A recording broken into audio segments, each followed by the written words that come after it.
So it's going to be a very busy weekend coming up, considering all the reveals we're going to be getting in relation to the Transformers brand. But let's talk about some reveals in relation to licensed Transformer items.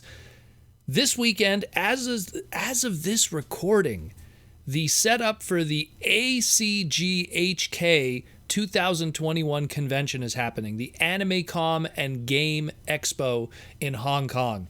And they have a whole bunch of booths, a whole bunch of Hasbro licensed product is being put up there. But something caught my eye specifically that is making my wallet quiver. You all know how much I love my boy Hot Rod and Rodimus Prime, and how much I love the Studio Ox design specifically. I've said many times, even though I'm not a big third-party guy, I feel that the DX9 Carry Studio Ox Rodimus third party is one of the greatest pieces of Rodimus paraphernalia ever made. Well, let's talk about Action Toys, the guys behind the amazing Machine Robo stuff, and their Ultimetal line that they've been making for a while. Now, their Ultimetal line is approximately a 17-inch to 18-inch non-transformable, heavy metal, super articulated with multiple armor parts you could take off of Transformers line. They've done Optimus Prime, they've done Megatron, and then they did a Ultra Magnus colored Optimus Prime afterwards. These things ran between $800 and $1,000. Had light up, parts, and it's a crazy piece of merchandise, to say the least.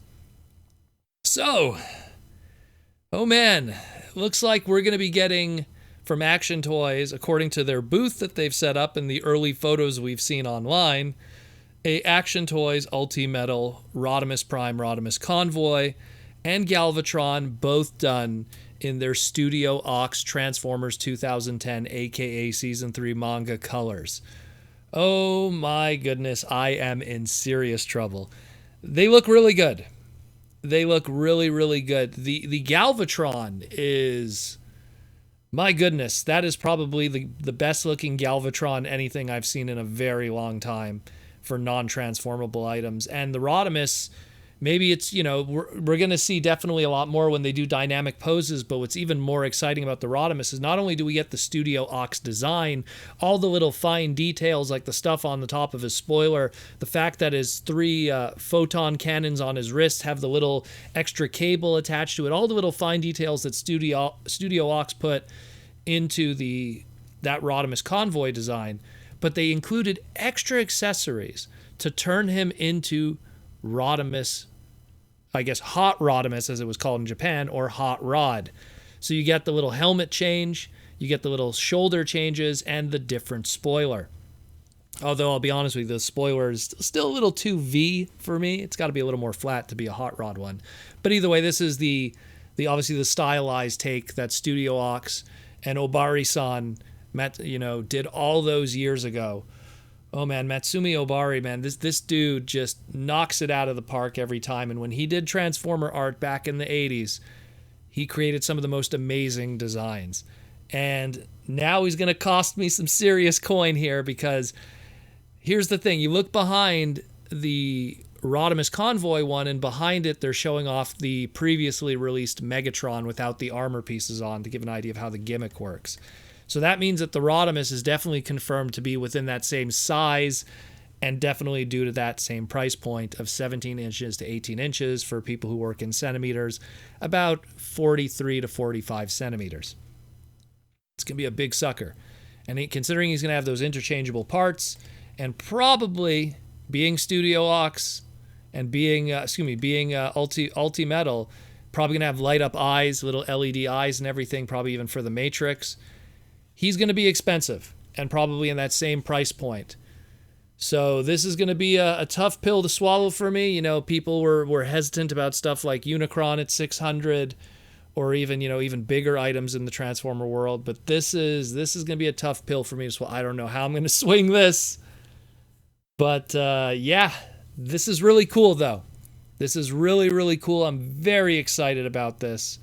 Very, very excited. This is, these are beautiful pieces to have displayed in your collection of designs that I just don't see Takara or Hasbro ever visiting. The closest we have to that is our Commander class Rodimus, and it has that Studio Ox flavor, but it does it just enough that it's not 100% that. And it's kind of in the same way how they're able to do car modes that are just not enough to license cars so they don't have to pay the license.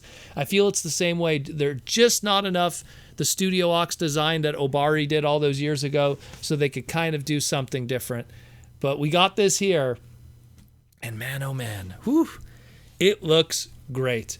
So there's going to be more stuff revealed throughout the next couple of days. Again, these images that had surfaced this morning on Thursday for us was already the Thursday evening in Hong Kong going into the Friday morning when the convention's going to open up to everybody. So I'm pretty sure we're going to get a lot more images. There was already stuff that started opening up on the Hasbro and Takara booths direct. But most of it is stuff we've already seen, like the Arc and Skids and Reboost and some of the Masterpiece stuff. But there might be some big reveals for Saturday. Who knows? We'll keep you posted here on the podcast. This is fantastic, though. Really excited about this. And there's still more stuff to come, for sure. For sure.